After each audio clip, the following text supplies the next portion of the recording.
നമസ്കാരം എല്ലാവർക്കും. Someone is sitting in the shade today.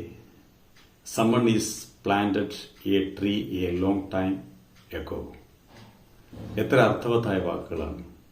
പണ്ടാരോ കുഴിച്ചു വെച്ച ഒരു മരം, അതുള്ളതുകൊണ്ട് നമുക്ക് ആ മരത്തിന്റെ ചുവട്ടിൽ നിന്ന് തണൽ കിട്ടും. പ്രിയപ്പെട്ടവരെ ഒന്ന് ശ്രദ്ധിക്കുക. കഴിഞ്ഞ ഈ ശരിക്കും മരം എന്ന് പറഞ്ഞാൽ അതൊരു വരമാണ്, ഒരു വരദാനമാണ്. നമ്മുടെ പ്രകൃതിയെ സംരക്ഷിച്ച് നിർത്തുന്ന, നമ്മുടെ കാലാവസ്ഥയെ സംരക്ഷിച്ച് നിർത്തുന്ന, നമുക്ക് അല്ലെങ്കിൽ നമുക്ക് വേണ്ട ഫലങ്ങൾ തരുന്ന ഏത് രീതിയിൽ നോക്കിയാലും മരം നമുക്കൊരു വരം തന്നെയാണ്, ഒരു വരദാനം തന്നെയാണ്.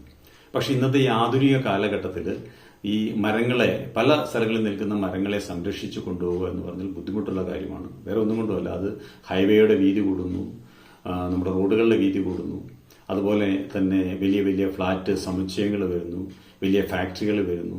ഇങ്ങനെയൊക്കെ പല കാര്യങ്ങളും വന്നുകൊണ്ടിരിക്കുമ്പോൾ വലിയ വലിയ വിമാനത്താവളങ്ങൾ വരുന്നു. അവിടെയൊന്നും നമുക്ക് മരങ്ങളെ മുറിച്ചു മാറ്റാതിരിക്കാൻ കഴിയില്ല.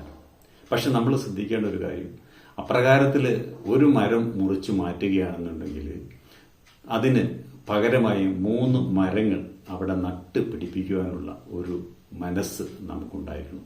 എങ്കിൽ മാത്രമേ നമുക്ക് ഈ പ്രകൃതിയെ, അതിൻ്റെ സന്തുലിതാവസ്ഥ കറക്റ്റ് ചെയ്തുകൊണ്ട് പിടിച്ചു നിർത്തുവാൻ സാധിക്കുകയുള്ളൂ. ഇപ്പോൾ തന്നെ നമുക്കറിയാം, കഴിഞ്ഞ കുറച്ച് മുന്നേ നമ്മൾ മൂന്നാറിൽ ഒക്കെ കേട്ടിട്ടുണ്ടാവും. മൂന്നാറിൽ ഇപ്പോൾ ഈ വർഷം തന്നെ മൂന്നാറിലെ ഈ അൾട്രാ വയലറ്റ് രശ്മികളുടെ ഒക്കെ അളവ് വളരെയധികം കൂടിയിരുന്നു. മൂന്നാറിൽ ഓറഞ്ച് അലർട്ടും യെല്ലോ അലർട്ടും ഒക്കെ മൂന്നാറിൽ പ്രഖ്യാപിച്ചതൊക്കെ നമ്മൾ കണ്ടിട്ടുണ്ടാവും.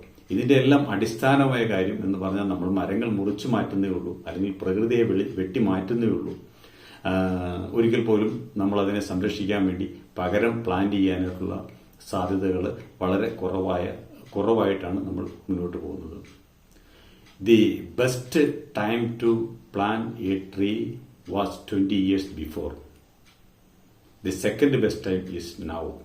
അതൊരു ചൈനീസ് പഴമൊഴിയാണ്.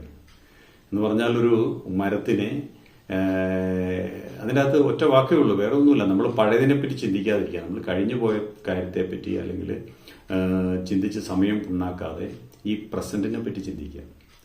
ഇപ്പോൾ എന്ത് നടക്കുന്നു, ഇപ്പം നമുക്ക് എന്ത് ചെയ്യാൻ കഴിയും എന്നതിനെ മാത്രം പറ്റി ചിന്തിക്കുക.